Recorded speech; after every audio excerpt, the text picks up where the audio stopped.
Hello, and welcome to Graywood Gardening. It is early October here in Graywood, and it is one of the most beautiful times of the year, with all of the trees turning just this beautiful shades of yellows, oranges, and reds. We did have our first true freeze back in September of this year, whereas the past couple years that didn't happen until second or even third week of October. So all of the tender plants here in the veggie garden have died. Now, in the flower gardens, we typically leave all of the perennials standing all winter, and we don't cut them down until usually around May, after we've had several days in the 50s.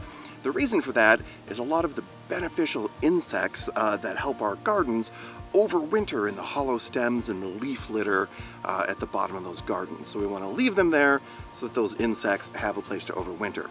In the veggie garden, it is the opposite story, where we do have beneficial insects that might overwinter, but we also have a lot of pest insects and fungus that is going to overwinter in the debris in the garden. And University of Minnesota recommends keeping your veggie gardens clear at the end of the year of all of that debris. So we will be getting everything that we can pulled up. That is my task for today. Obviously, we have lots of stuff that's still alive that I'll be leaving. If we have perennials like the mint here, I'm not going to cut that down, obviously, till it dies on its own, but lots and lots of peppers and corn and tomatoes and cucumbers and zucchini that is all dead, needs to be pulled up and cleared out, and now's a good time to get started.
This is my fall carrot patch. I planted this out later in the summer, and the idea is to have carrots now at this time of year that I'm going to pull some of them to freeze, and we're going to use some for fresh eating. But today we're pulling some carrots to use for stew, because as it's starting to get colder, Mrs. Graywood is making the first stew of the season, and I'm actually really looking forward to it. I have two different kinds of carrots planted here. I don't remember the variety names off the top of my head, but I have over here is like a traditional orange carrot. These are really, really good for eating raw. But on this side, I have that's a funny looking one. But I have a big purple carrot. I actually think this is called Purple Elite, if I remember off the top of my head. And so I actually find that pretty much in almost all cases, almost every orange carrot tastes better for raw eating than almost every colored carrot.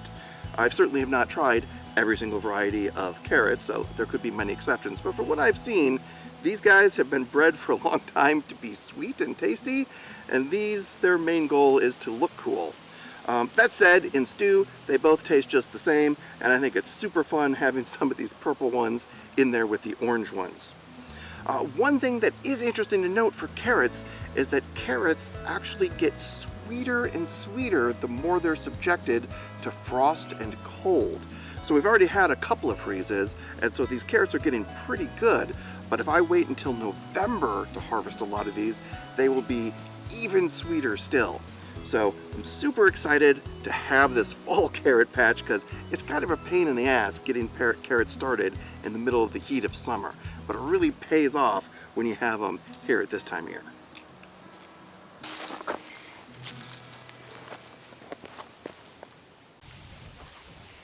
So this just showed up in the mail.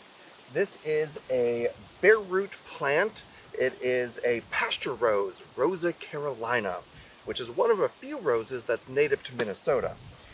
So I have had mixed luck with bare root plants in the past.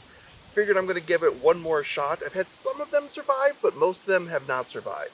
But I have had all the bushes that I got bare root have survived, so figure a rose is a little more shrubby than not. So we're going to give this a shot. I am hoping that the thorns on the plant will make it unattractive to the deer. I'm not positive though, which is why I only got 3 of them. So these native roses look very, very pretty. They're very attractive, but supposedly they are pretty aggressive and they can spread like crazy. So not a problem for me out here in at the edge of the wildflower meadow, but if you have a smaller yard, maybe the native roses aren't for you. Okay, so I've got 3. I think I'm gonna do, ooh, this one is like huge. And these 2 are pretty small. So I think I'm gonna do 2 in front, like that, and 1 back here.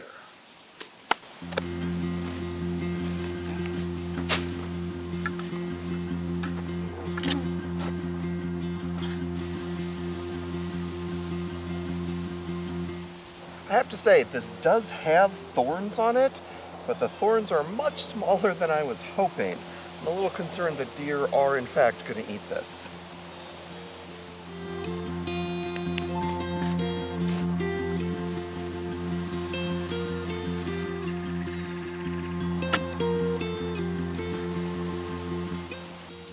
Alright, and this should be pretty close to the height that this shrub gets. It's only supposed to get about 2 feet high.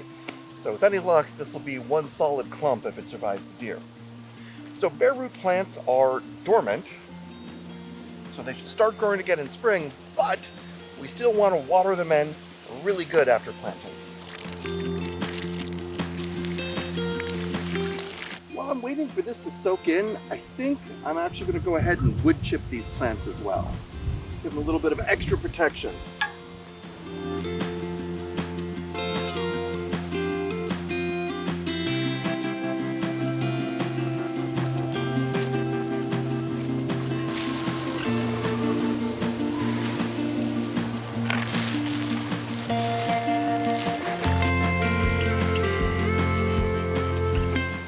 That is about the best chance that we can give them to survive the winter. I think it just comes down to whether or not the deer think that this looks tasty.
This raised bed is 4 feet by 10 feet, and this is the 12th raised bed that I have built this size. There's also 4 of them that are 4 feet by 4 feet. And now I actually only have 1 more raised bed this size to build, and then I will finally have all of the raised beds that I think I'm going to want here in the veggie garden. I built this one now because we had a bunch more boards that were kind of junky that we had milled out of our logs, so I'm using those. It's actually solid oak. for the sidewalls of the raised beds, and then just 2x4s for the uprights and the lip. I'll probably make the last raised bed next spring. Then there's a lot more in-ground beds I want to dig out, but for at least the raised beds, hopefully pretty soon I'll be done building these.